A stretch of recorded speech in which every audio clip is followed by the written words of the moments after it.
Assalamu alaikum, BD Actu est de retour comme chaque semaine di wax nak ci actualité bi nga xamanteni mom mo fi am ci semaine bi man nak lima ci gëna ñor mom moy campagne de commercialisation catastrophique bi nga xamni pour la première fois amna ci nguur gi nga xamanteni mom mo fi nek record am nañ ko ci production mais ils n'ont pas su planifier organiser lolu mo indi catastrophe bi am ba demb ba le premier ministre dem si luuma yi dem à la rencontre des producteurs di len defal dem na nak wax na fa lo xamanteni comme il sait le faire si bien souvent manam disculper bopom en tant que premier ministre du Sénégal qui coordonne les activités du gouvernement campagne bi jadd yoon nga ne yego won te nga defone fi conseil interministériel sur l'arachide, sur la campagne agricole, sur la campagne de commercialisation, même si prix d'Ao le reconduire avec beaucoup de retard, de sa explication, sur le marché mondial c'est à 200 et quelques le kilogramme au producteur, il y a qu'on maintenir les 305 francs de l'année dernière, mais li ñu gis musul am. Premier ministre du Sénégal bo xamné su metté rek mu filer la patate chaude à ñenen su ko deful ci président da koy def ci ay ministres un premier ministre du débiné wu du défausser wu sur les autres da fay accepter ne on a fauté et li dinañ ko régler c'est pas parce que dégg na les producteurs ciow ne yeen waxu len ñu won li. Donc, il était quasiment en campagne, Sonko, Ousmane Sonko était quasiment en campagne électorale déguisée. Madame Magno, demna ti luuma yi, c'est pas normal. Le ministre du Commerce devait organiser les points de collecte, ça n'a pas été fait. Le ministre de l'Agriculture pour la production record, félicité wonna la waye dama koy diluer wat parce que apparemment ça ne va pas. Alors la faute c'est Mabouba Diagne bi nga xamanteni mom kenn du ko Mabouba Diagne vraiment mom dina ñëwaat ci mom prochainement ci benen sortie. Parce que Mabouba Diagne n'a pas sa place à l'agriculture. C'est du cinéma. Pour la première fois, pour la première fois, record bi am. Mais record bi su amé ba paré. Le marché n'a pas été organisé. Gars yi dem di bazarder sen production. Lolu bonne félicitation ngeen ci wara am. Dans un état normal, dañu waron démettre le ministre de l'Agriculture, démettre le ministre du Commerce. Et puis, il y a encore le ministre des Finances encore qui prend des coups. Le Premier ministre, voilà, parce que nous sommes sur le terrain, le ministre des Finances gagne 50 milliards pour que Sonacos puisse doubler le million. Quel cinéma? C'est du grand cinéma. Vous voyez, évitez de rater les marches des escaliers. Vous avez trébuché. Campagne, vous avez à bras le corps. C'est fini. Campagne bi mënatu redresser wat c'est terminé motax ñuy joy né ubbi len le marché chinois yi ñoo jënd parce que au moins dinañ am prix raisonnable mais buñ ko ubbé ba légui buñ ko tojé ba légui ñi ngi ci luuma yi di jaay à 200 francs li dañ ko wara xolaat du lu ñuy campagner parce que le premier ministre apparemment mom mi ngi ci campagne électorale déguisée parce que mom lepp mom lu xew ci lu baxul bokku ci mom dal moy ñew en messi voilà waxna donc gaay yi ñew nañu indi nañu xaliss contane ngeen def ngeen li def ngeen la parce que ils avaient dit qu'ils n'étaient pas contents de les producteurs ak ñi nga xamantene ñoo nek dans le secteur ñu ngi doon commencer di réccu de ñu ko doon wax ñukoy dégg dans la presse pour dire que li ñu wara jël comme priorité duñu ko def bobu ba légui ci lan lañ né andi Diomaye bayul Diomaye le président de la République pour la première fois dans l'histoire de la République def son adresse à la nation solennelle le 31 décembre son premier ministre aussi s'organise pour être sur le terrain à Passy pour prendre le contre-pied du président de la République. Et ce n'est pas la première fois. Xam ngeen lan la? On peut tromper son peuple, mais pas tout le temps ou toujours. Seen yëfu fooykaay yi ngeen di def ngeen war a arrêté fii benn xale nekk fi. Benn xale bu ngeen di fontoo nekkul fii. Ku mënul dafay baax. Ku mënul nag duñ ne le premier ministre de dañuy wax le président de la République Bassirou Diomaye Faye mi nga xam ne moom la ñu dénk réew mi mu ne patt ci biir palais ba moom lu xew lu yëgalu ko sax yaramam. Cette campagne de commercialisation catastrophique là c'était bien avant son discours mentionné wu ko fenn dalalul xelu paysans yi fenn. Ah waaw ce premier ministre de la balle au bond dem sur le terrain ñu frustré yëpp mu dalalaat seen xel yow nga toog ci biir palais ba rek génn di wax yu kenn xamul ay dinañ def ay 2500 classes ak dinañ joxe ay ambulance ak dinañ def ay lii ak nekk dans la projection. C'est bien en 2026 ñu ngi lay xaar les investissements nee nga si lay commencer on verra nous sommes en 2026 fi ngay jëlee xaalis bi nag di nga ñu ko wax parce que dëkk bi nee nga amul xaalis fan ngeen di jëlee les fi ngeen di defee les investissements. Les effets d'annonce ça ne passe plus hein. On veut du concret et on sera là pour yow fàttali la ko yow le président de la République yow la ñu fal. Ce premier ministre faluñu ko yow yaa ko nommé ce gouvernement faluñu leen yow yaa leen nommé. Ce premier ministre fii la toog ne ñi ma àndal ils sont pas compétents. Il a encore dit que le ministre des Finances n'a pas travaillé, le ministre de l'Agriculture non plus, le ministre du Commerce non plus. Et lui dans tout ça il travaille. Gouvernement bu travaillé wul ko nekk ca bopp moo liggéeyul. C'est ça la vérité, il faut le dire et je le dis. Ça se passe comme ça. Dëkk boo xamante ne depuis 2 ans on est dans des pëccoxoo. On est dans jàppal bàyyil indil leeralal leen 30 milliards jaar na fii 37 milliards pour électrification rurale jaar na fii ana xaalis bi amul clarté ku ci wax ñu jël tëj la ci kaso bi parce que les gens ont envie de savoir. Yéen a wax jubal jubanti yéen a wax lanceur d'alerte la loi jaar na Assemblée nationale nit génn ne 37 milliards am na problème. Jusqu'à présent le président de la République n'a rien dit te yow yaa ne jubal jubanti doo badine avec ça mais foofu leerul monsieur le président de la République leerul. On a envie de savoir. On a envie de savoir. Am na ay villages yoo xam ne ñu ne dafa waroon électrifié wu rural amul te xaalis bi génnoon na pourquoi ñun si yooyu lañ lay xaar xaalis bi nga xamante ni issu du pétrole et du gaz ñun ñoo ko moom xaalisu hydrocarbures c'est dans la constitution. Le peuple waru ci am benn méconnaissance. Commencé ngeen jot xaalis boobu ñu ngi wax que ne ITIE nee na dans le rapport gisuñu sa traçabilité li état bi jot. Et le ministre de l'énergie fait le mort. On l'entend pas, on l'entend sur rien du tout. Quand il s'agit de venir dire des bêtises, il est là. Comme ku saaga premier ministre saaga leen ko ñu jox la un département aussi stratégique ñu suñu yaakaar yëpp ñu reposer ko ci pétrole beeg gaz bi ñu naan xaalis bi dafa disparaître ñi naan disparaître le ministre de l'énergie nga toog doo wax loolu bëgguñu loolu mooy jubal jubanti loolu mooy jubal jubanti les 8 milliards yi ngeen waxoon bokk na ci le budget même pas de cette année destiné ñu waroon ko yóbbu fële ci les sinistrés du Fouta et de Bakel ba tey amul transparence ba tey leerul jubal jubanti c'est ça c'est bien comme disent mes amis là-bas c'est bien loolu mooy jubal jubanti. Et puis, comme un cheveu sur la soupe,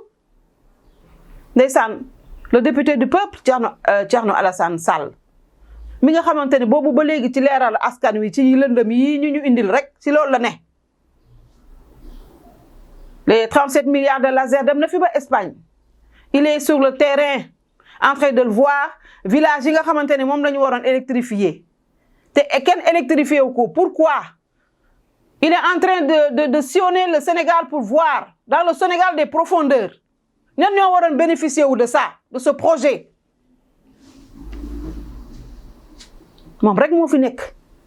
pour ñu leeral askan wi Thierno Alassane Sall la République des valeurs un homme valeureux un député du peuple loolu la ñuy xaar ci député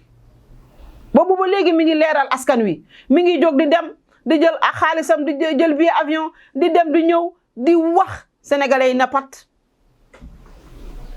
Où sont les organisations de bonne gouvernance? On ne les entend pas. La société civile qui s'est terrée depuis belle lurette. Il n'y a que le forum du justiciable, le jeune Boubacar Ba qui s'active, qui parle, qui dénonce. Loolu la ñuy xaar. Les intellectuels yi nga daan wooyee seen bopp ay intellectuels di génne ay communiqué ana ñu où est cette presse bi nga xamante ne du ñu wax ñu ne def nañu benn communiqué depuis que ces gens-là sont là ñuy dégg ay naka su dul noonu mais kan moo ci ngaan sinon les mêmes personnes ñoo ciy wax ñuy wax te gañew ñu ci dara. Mais on parle pour le Sénégal. Pour le Sénégal des ruptures profondes. Loolu la ñu soxla ñun. Soxlawuñu leneen. Soxlawuñu leneen. Je l'ai dit ici la dernière fois.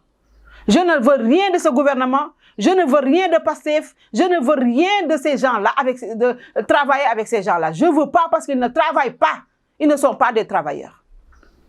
Projet boo xamante ni kenn musul exister. Projet. Balaa maa dégg nga dégg leen projet. C'est quoi le projet? Où est le projet? Où sont les solutions? dama leen koy répéter di leen ko rabâcher. Pour travailler, il faut savoir par où commencer. Mais apparemment, xamu leen fi ngeen di commencer. Les députés qui sont là-bas, di naan oto la ñu soxla. Ce débat-là ne devait même pas se poser. Le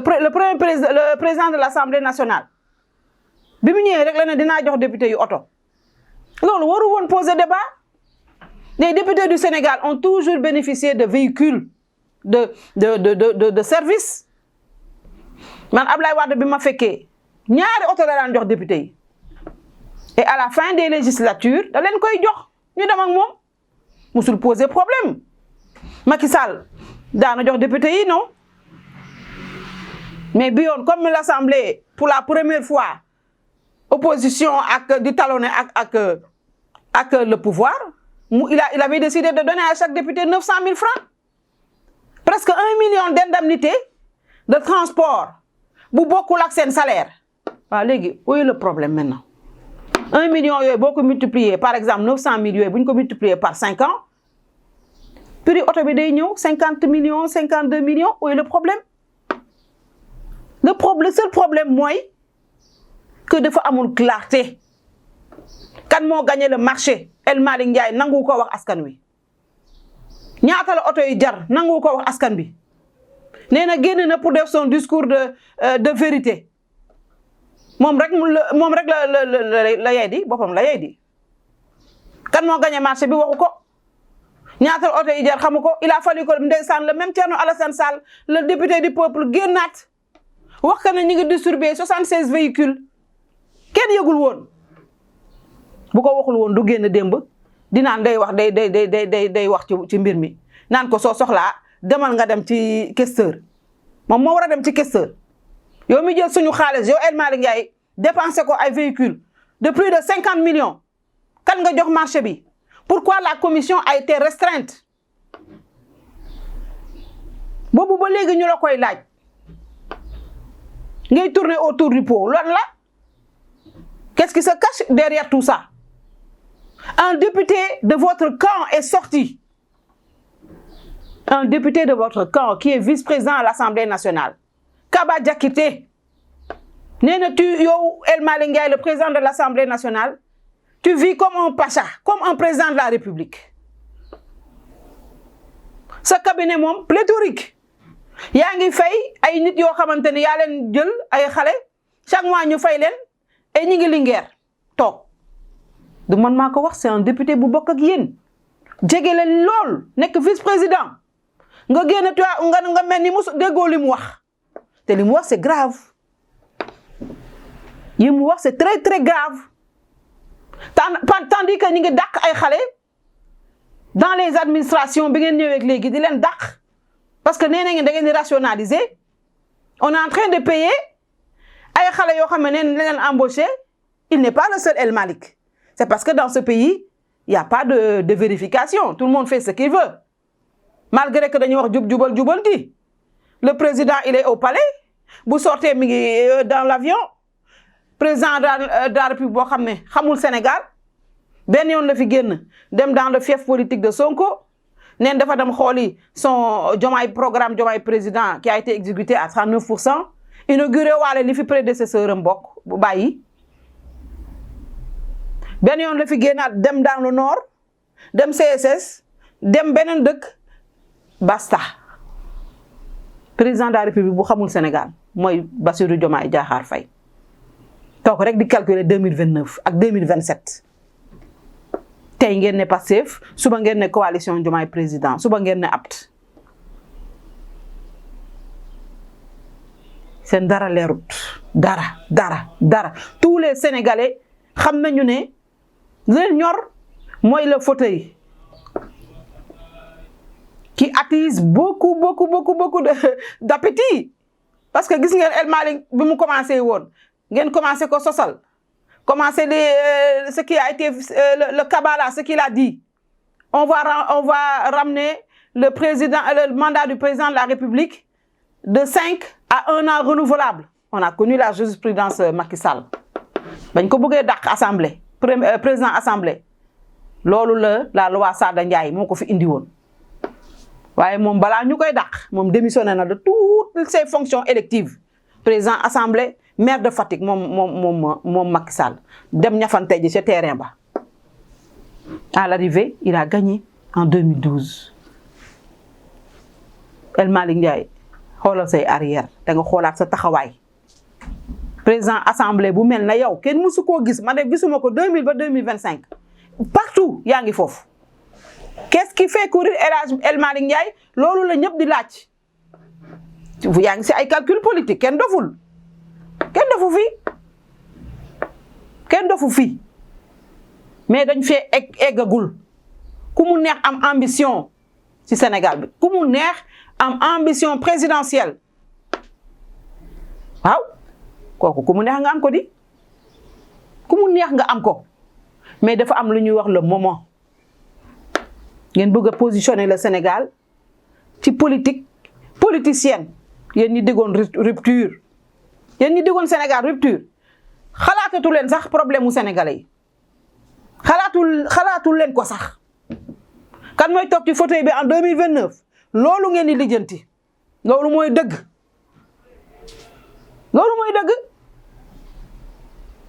Machiavel wax na ko de la carotte et le bâton début bi nii la carotte waaw ñu ne waaw waay dinaa am liggéey ay waay réew mi dina soppeeku ay waay dégg nañ ko fii si ay les patriotes ñi ñëpp dinañ am liggéey mais à l'arrivée anamu 2 ans après xale yaa ngi taxawaalu ñi ngi dee ci biir géej gi ñi ngi dem wuti feneen parce que seen yaakaar moo yàkkeeku pour faire des omelettes il faut casser des œufs mais yéen defu leen omelette sax bay casser œufs ngeen yaakaar ne sénégalais yi voté xooluñu leen comme yéen amu leen seen respect liggéey boog teg ay jalons ñu xam ne yéen ñii ko leen bàyyee réewam du am lu ko ci naqari mais 2027 2024 2025 ñu commencé penser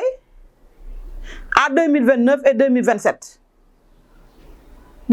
et 2027 yéen xam ngeen sénégalais yi nu ñuy doxalee boo defee 5 ans am mu tërati résultat commencé dañ la naan bàyyi leen ko mu yeggali parce que 5 ans dafa tuuti seen ñi fi jóge noonu lañ leen defal mais damay ragal ngeen inaugurer l'ère d'un seul mandat parce que li ngeen plongé le stress que vous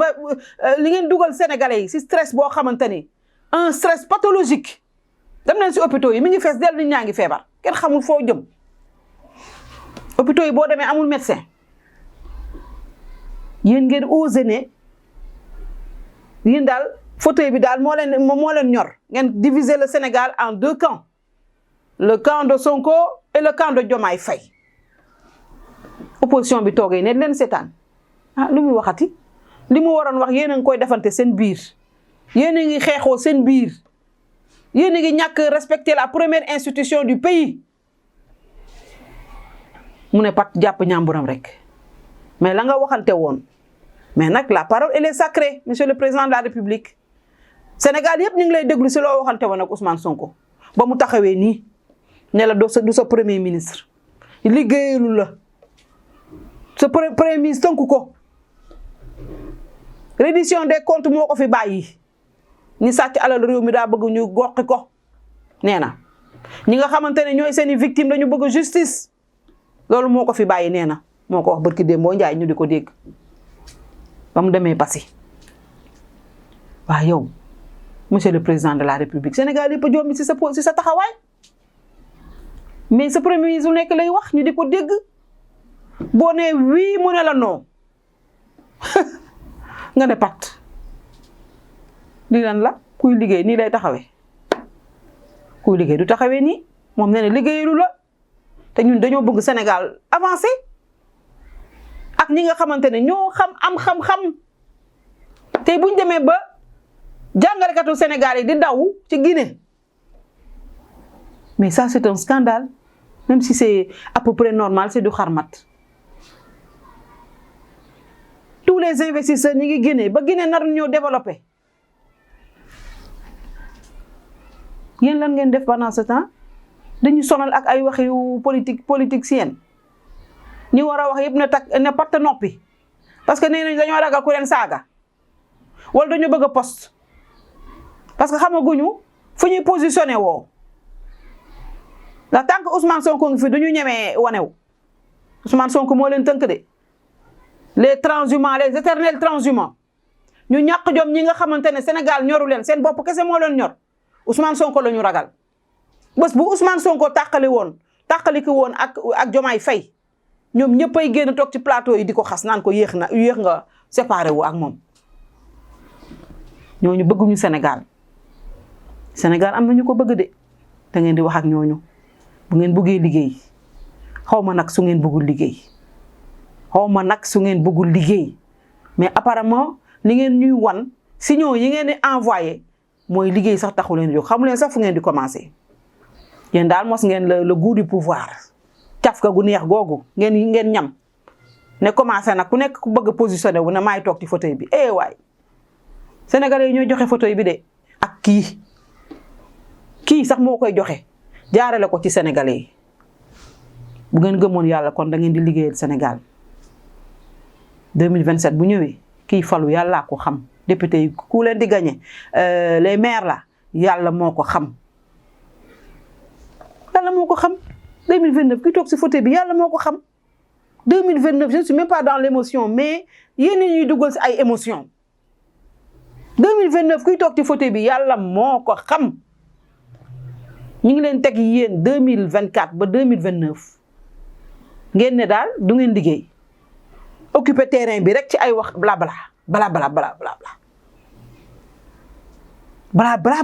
si ay wax yu kenn xamul. Je pense que nag la fin de la récréation ki ko war a siffler mooy Bassirou Diomaye Diakhar Faye Ousmane Sonko sa premier ministre liggéeyul il fait une campagne déguisée électorale nee na dina dem defi ses visites de proximité avec son parti Pastef même Pastef nee nañu xaw ma lan Ousmane Sonko moomu ko ñoo ko ci woowoon saa yëpp ñu yéen a xam ñun lu ñu xam mooy fal nañ leen sur la coalition Diomaye président Pastef nee nañu ci la bokk lu ñu xam nag léegi mooy résultat la ngeen di rayante seen biir pour les échéances à venir yéen la concerné ñun concerné wuñu donc ni ma koy waxee travailler président Bassirou Diomaye Diakhar Faye génnal ci palais bi nga liggéey nga dem au fin fond du Sénégal même les députés yi xëccoo oto genn wàll gi bu ñu faloo fii la ñuy toog boo demee seen dëkk ne leen duñu leen plaider ñu ne la dara ils deviennent des députés du président mais ñii ce sont les députés du premier ministre même si après on verra la suite donc ay xëccoo oto yooyu yëpp jaru ko ndax ñun musuñu gis évaluation législature lan ngeen liggéey musuñu ko gis à part les sessions plénières yi ngeen di taxaw di def wax yoo xamante ni ñëpp sip assemblée nationale Sénégal ñëpp parce que loolu loolu reflet boobu lañu gis si yéen donc ay oto 100 millions ak ay oto 20 millions yëpp man je trouve même pas lu tax député bi war ko mën a am ay commission bu plénière amee ñu koy waxee ñu jox leen ay jetons de présence ñu ko defoon kon di ngeen liggéey kon dañ xam changer le mode de scrutin du député boobaa dinañ xam kan mooy le député du peuple mais tant que ñu ngi nii ci noos rek la ñuy nekk ak si bambula du faalewuñu sax seen askan lu ci mën a am daal mooy ñun de fii lañuy toog ndax yéen a waxoon yéen a mën yéenay messi du Sénégal dañuy toog fii di leen ko fàttali di leen ko rabâché di leen ko fàttali di ko fàttali askan wi di wax ak ñi nga xamante ni bëgg na ñoo wax ba pare tapet parce que dafa am lu ñuy xaar mbaquus cëm bu robinet ubbee ngeen rus kon boog fii laa yem ak yéen tey ci li nga xamante ni moom laa bëggoon a wax ci réew mi BDactu kenn mënu koo tere wax xanaa kun fa yekkoon wax naa leen ko man sama constance kenn du ko jënd awuma njëkk kooku ku xam ma ku ma xam ma ñi mu jaral nag ñoo xam amuñu rasu xaalis jaral na leen lu ne seeni privilège jaral na leen lu ne wante ñun Sénégal moo ñu jaral lu ne ci saaga ci wax ju ñaaw ñu di koy teg sunu der waaye takkul fenn ku ñu xool xam na ne am nañu éducation de base kenn dañu fekk ci gaalu xaj ñu du si naan ndax robinet bu ubbee la ñuy xaar dañuy bañ a rus donc da ngeen liggéey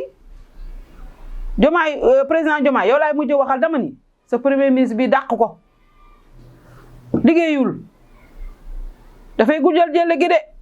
sa jël gi la bëgg yow mu nekk lu jël bu naturel ndax yow de loo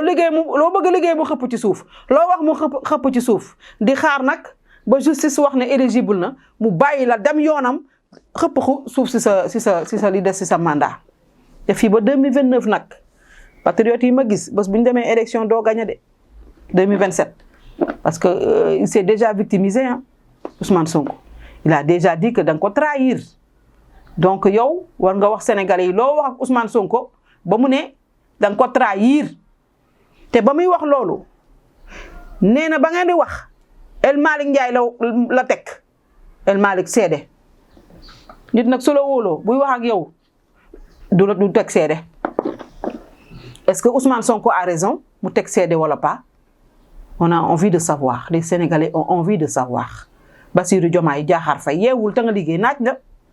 BDactu di leen jox beneen daje incha allah la semaine prochaine si beneen actualité